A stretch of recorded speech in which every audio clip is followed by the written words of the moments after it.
China, you're just not exposed that much to Islam, even though there are more Muslims in China than in the United States. Found proofs, many proofs, innumerable proofs of the veracity and truthfulness of the Quran within the Quran. You don't find that in the Bible. I realize this has gone way too far, especially in New York City. And so I kind of pulled back and became more conservative.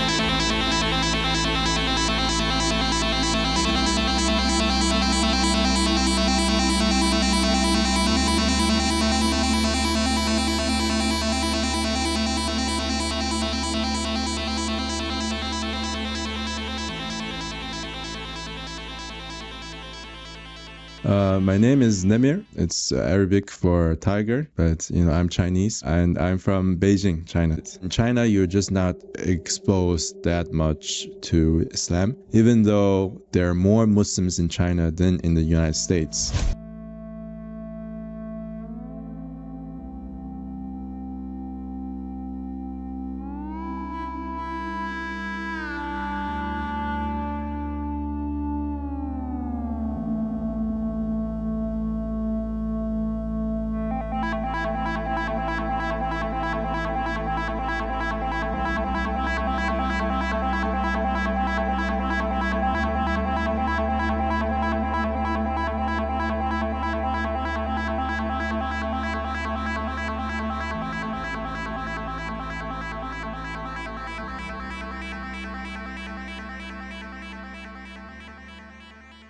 In Chinese culture, we say sometimes things like 谋事在人,成事在天. For example, if your planning is done by the people or the human, and whether you're given success or not, it depends on heaven. So heaven is brought out and thought of as a monotheistic lord of the universe, but we don't really put much commitment to it because obviously there's all these Buddhist temples and different idols that people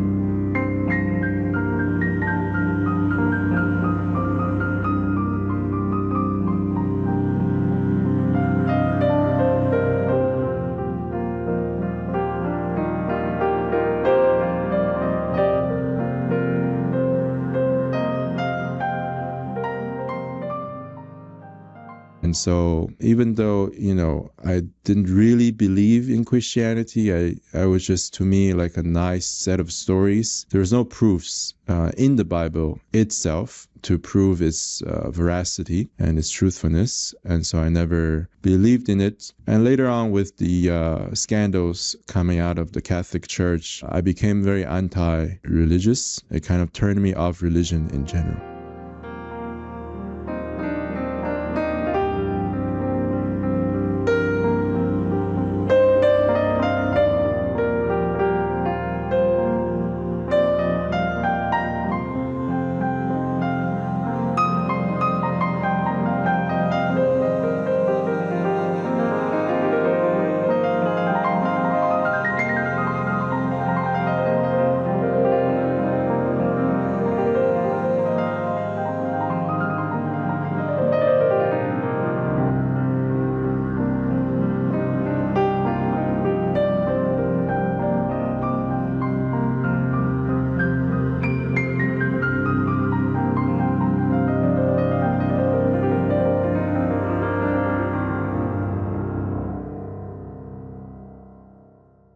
So it just seemed to me like a very fascinating world that he lived in, which I just found fascinating. I wrote a paper on it. And if you read my paper today, you would think that I was Muslim already because I was saying, oh, look at the Islamic golden age, how that's such a different way to live as a society than the materialistic, kind of capitalistic, selfish, individualistic society that we live in today.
The junior year of bachelor's when I was at New York University, third year. And so I'll give a brief rundown. The first year I came here, fresh out of the plane, as it were, it was a cultural shock because I was brought up in a fairly conservative culture compared to here. Obviously, with culture, there's no objective justification for it. So in first year, I became a little bit more assimilated into the American culture. The second year, I realized this has gone way too far, especially in New York City. And so I kind of pulled back and became more conservative.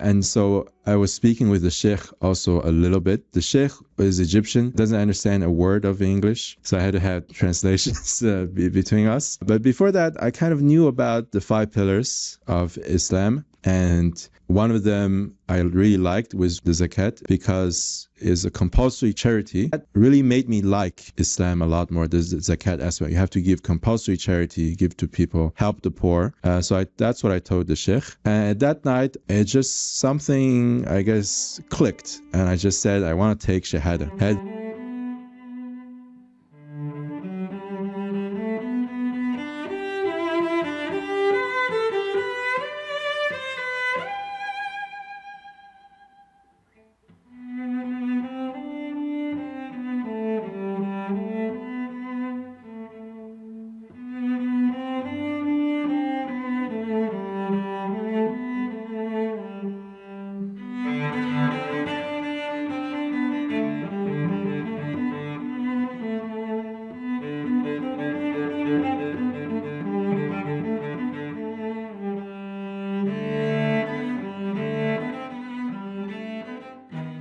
So this moment was kind of a journey that came after I took Shahada and accepted Islam. I started researching more about it, learning about the Quran, reading the Quran, and how I juxtaposed that with my experience with the Bible back in middle school and high school was that I found proofs, many proofs, innumerable proofs of the veracity and truthfulness of the Quran within the Quran. You don't find that in the Bible.